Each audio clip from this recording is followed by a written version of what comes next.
राजा जन्माला, दुःखाचं निवारण करणारा राजा जन्माला। एक वाक्य सांगू, बायकोसाठी प्रेमिकासाठी ताजमहल बांधणारे निर्माण होतील, होत राहतील, काही घेणं देणं नाही, पण आईचं स्वप्न साकार करणारा एकमेव राजा जन्माला आला, त्या राजाचं नाव राजा शिव छत्रपती।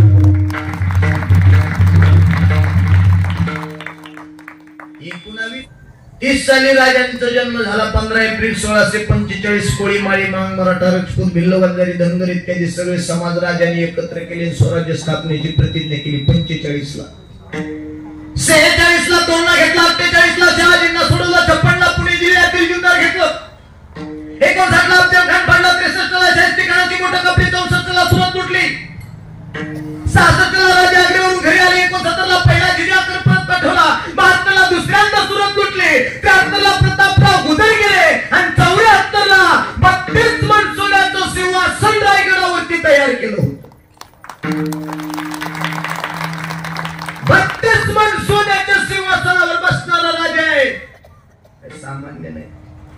आणि त्या राजांच्या स्वराज्यात आम्ही जन्माला आलो, आम्ही सुद्धा तसंच वागावं जशी राजाने अपेक्षा केली असेल तशी। विठ्ठला विठ्ठला